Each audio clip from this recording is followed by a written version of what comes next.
તો આ સાથે કોપર અને એલ્યુમિનિયમ ઉત્પાદનો બનાવતી કંપનીઓએ નાણાં મંત્રાલયને ઇમ્પોર્ટ ડ્યુટી વધારવાની માંગ કરી છે. સૂત્રોના જણાવ્યા અનુસાર ઇન્ડસ્ટ્રીએ કોપરના તમામ ઉત્પાદનોની ઇમ્પોર્ટ ડ્યુટી પર ઓછામાં ઓછી 2% સુધી વધારવાની માંગ કરી છે. જ્યારે એલ્યુમિનિયમ ઉત્પાદક કંપનીઓએ હાલની 7.5% ડ્યુટી બમણી કરીને 15% કરવાની માંગ કરી છે. આ સમાચારની વધુ વિગત લઈએ સહયોગી કરણ નેગાંધી પાસેથી. કરણ, શું છે આખો મામલો?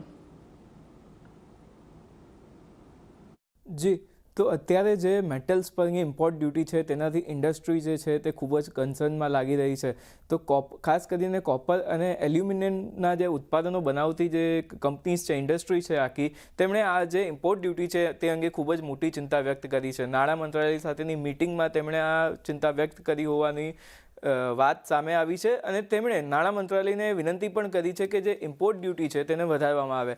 અત્યારે કોપર પર જે ઇમ્પોર્ટ ડ્યુટી છે તે 5% છે, તેને વધારીને 7% કરવાની માંગ કોપર ઇન્ડસ્ટ્રી તરફથી કરવામાં આવી છે.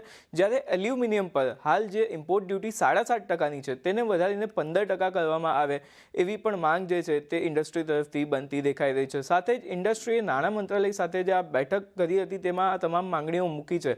તો કોપર ઇન્ડસ્ટ્રીએ ખાસ કરીને department four promotion of industry અને ઇન્ટરનલ ટ્રેડ છે તેની સાથે તેમના અધિકારીઓ સાથે મુલાકાત કરી હતી અને આ જે પોતાની માંગણી છે તે મૂકી હતી. હવે આ માંગણી પાછળના કયા ખાસ કારણો છે તેની પર નજર કરીએ તો ખાસ કરીને જે ડમ્પિંગ થાય છે ભારતમાં મેટલ્સનું, તેને લઈને ઇન્ડસ્ટ્રી ખૂબ જ ચિંતિત છે. સાથે જ યુએસ અને ચાઇનાએ જે પ્રકારના ટેરિફ ઉમેર્યા છે અહીંયા પોતાના કન્ટ્રીઝમાં ઇમ્પોર્ટ માટે, તેને લઈને પણ જે ઇન્ડસ્ટ્રી છે તે ખૂબ જ કન્સર્નમાં છે.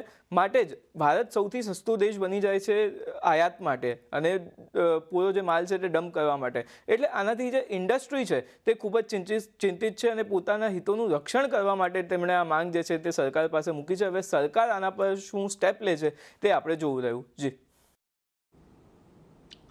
આભાર કરણ.